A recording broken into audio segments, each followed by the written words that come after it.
All right. Yeah, I saw. Thank you. My statement on the California governor's race and the fight ahead from one Kamala Harris. Over the past 6 months, I've spent time reflecting on this moment in our nation's history and the best way for me to continue fighting for the American people. Blah, blah, blah. Boring. Hate these people. Hate liberals. Can't stand. In recent months, I've given serious thought to asking the people of California for the privilege to serve as their governor. I love this state, its people, and its promise. It is my home, but after deep reflection, I've decided I will not run for governor in this election. I have extraordinary admiration and respect for those who dedicate their lives to public service. For now, my leadership in public service will not be in elected office. I look forward to getting back out and listening to the American people. Blah, blah, blah, blah, blah. Okay. Keeping her options open. Fantastic. Wonderful. Wait, she's not doing more politics? That is not what she said. She's keeping her options open. She might run in 2028.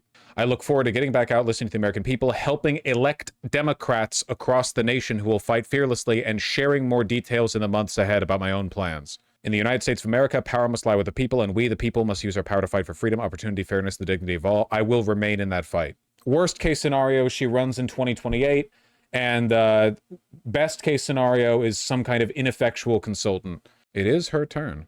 I don't know. I wish it was a video announcement. It's so disqualifying for her. It's so delegitimizing that she would stay effectively silent for 8 months or thereabouts, 9 months, almost 10, after losing the presidency.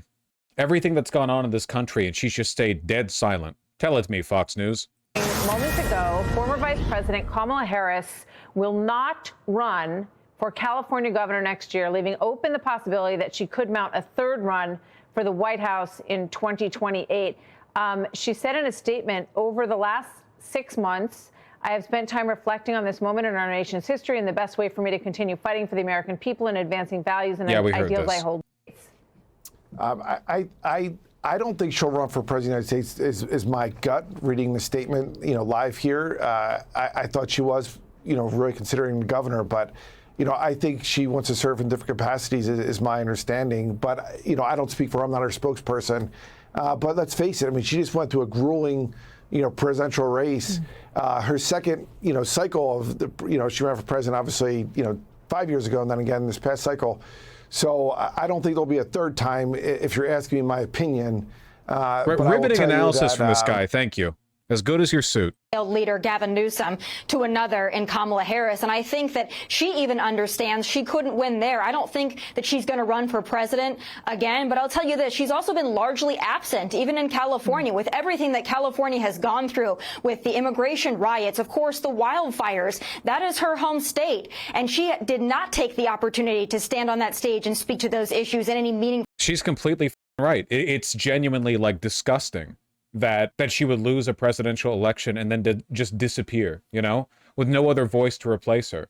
She could have been active. She could have been vocal, and she wasn't. Way. She just had an opportunity to talk to the future voters of America at a summit, and she sent in a virtual message. This woman is not serious about running for anything, and maybe that's a good thing for her party and for the country. Quick question to you, Patrick, before I bring in Steve Hilton. I mean, right now there's so much focus, and this, of course, would probably change a bit in the coming years, but right now there's so much focus on what did you know and how much did you understand about the declining abilities of President Biden? And I have to believe, if you're looking at a scenario where you're on a debate stage answering questions or you're in interviews, she would be pressed on this. According to this California journalist, she's about to set up a nonprofit and write a book. Okay, that's great. Always a book deal with these people. The liberal line to this is always she doesn't owe you, yet Tim Walz is out there at least doing something. Well, yeah, he's still governor. Also, they only say that about women. Fetterman has a book. Yeah, I saw. What was the tweet? World's first book written entirely on an iPhone while going 95 in a school zone. I saw this yesterday. Union Pacific and Norfolk Southern reach $85 billion merger deal. Fantastic. You have any idea how long this one's been building up for? Where's our antitrust? Recently removed. Is this bad? Yes. The merged company, which will be called Union Pacific, I guess that makes more sense than calling the whole thing Norfolk Southern. No Union Southern? Norfolk Pacific? Didn't Union Pacific already eat the other Pacific Coast trains? Yeah, but this is the big one. This is the big goddamn merger. Norfolk Pacific wouldn't sound bad. The combined company will deliver faster, more comprehensive freight service. What the Trains.com? To U.S. shippers by eliminating interchange delays, opening new routes, expanding intermodal service. Opening new routes. Are you kidding me? Oh, yeah, that's what the freight companies have been doing for the past 100 years. Opening new routes. Jesus. How is this not legally considered a monopoly? Because monopoly doesn't have a strict definition. It has to be determined by a court. The government isn't supposed to approve mergers that'll create monopolies, but obviously, that's not an issue anymore. Is there anything left to merge? In terms of freight rail, this is pretty much the big. This is the big one. Bright line. Yeah, I mean, there's still stuff to add, but like this is the, this is the Amtrak. That ain't freight rail. So get a job in freight rail. Got it? No, I would not recommend that. They do not treat their workers well. Oh yeah, Brightline isn't freight either. American freight rail companies by size ranked. Let's see. Largest, most profitable. Biggest North American railroad. Well, this is just railroad, not freight rail. BNSF, that's Norfolk Southern. Union Pacific. Wait, is it? No, that's Norfolk Southern. Wait, what's BNSF? BNSF Railway? Can I get Buffett's? Oh, that's Buffett's. That's Warren Buffett's. Someone's never played Monopoly? Yeah, clearly. Unlikely that they'd fold to a merger. Union Pacific's $85 billion acquisition of Norfolk Southern creates the first U.S. transcontinental railroad, unlocking major synergies and cost savings. Jesus Christ.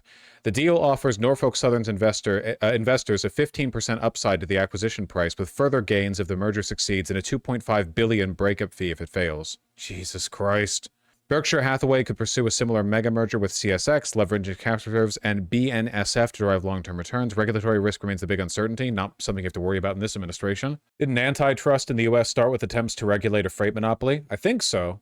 But I guess this is just how life is now. Makes it easier to nationalize? Yeah, I don't think that's happening. We can dream, though? Sure, you can dream. Warren Buffett said this here at the Berkshire Hathaway shareholder meeting. It would likely cost $500 billion to replace BNSF's infrastructure. What? Man, it's train rail. It's pretty simple. I don't know. It's all a mess. We've mismanaged our rail lines so much. All the major rail companies are doing private equity. Sure, I mean, even the Warren Buffett one's owned by Berkshire Hathaway, right? The problem isn't the rail, it's the wiring and rotting wood. Okay, I'm not enough of an expert on this to really talk, but my understanding is the only reason this is an issue is because of horrendous mismanagement by freight rail. Like, it used to be run so much more efficiently because it was the main way by which freight was moved. And now, because of one, private equity bullshit, and two, trucks on highways, there's been like a streamlining of the process to the point where like these companies are extremely averse to investment because they feel like they're trying to maximize profits in a declining industry anyway. Whereas if you would just maintain these rails and did good with them the whole time through, you probably wouldn't have anywhere near those kinds of operating and repair costs. Yeah, not to mention, like, rail is infrastructure. The government pays for the roads. It seems like there's a public good to be taken advantage of here. And not to mention the fact that our trains are so slow. Aren't a lot of your trains limited to like 60 miles per hour cross-continental? Yes. New track is very expensive, but it's so much cheaper than roads. Like, think of how complicated a road is. You have to like clear the ground, flatten it and level it, grade it slightly. You have to add on multiple layers of asphalt or concrete, depending on what you're building. You have to there's very specific constraints. And we've got, what, bajillion miles of road across the country? Rail, comparatively, is extremely easy to lay down. You've got your wood, but you can make train cars that lay it down. Boss, you're digging yourself into a hole that you know nothing about? Ah, yes, but I'm the one who's streaming and you're the one who's getting banned for 30 minutes for being obnoxious. You can't say that! It's annoying! If you have a disagreement, just say the disagreement! It's about $1 million per mile per track. That is not a lot. $1 million to lay a mile of track? That's nothing. Order of magnitude road and highway costs. Hold on. Freeway/interstate, about $19 million per mile, according to compassinternational.net. That is more. That's higher than what I read, but that's a highway. Something like this would be cheaper, but still more expensive than rail. Constructing a 2-lane undivided road in a rural locale will set you back somewhere between $2 and $3 million per mile. Still significantly more than a rail. In urban areas, that number jumps to between $3 and $5 million. For a 6-lane interstate highway, $7 million per rural mile of road, $11 million plus in an urban locale. Okay, so this estimate's saying it's cheaper. Still much more than rail. Rail is much more complicated. Laying rail is not more complicated than laying road. I promise you, I know this. I know this for a fact. It's not. We know how to lay rail. Lost tech? Yeah, basically.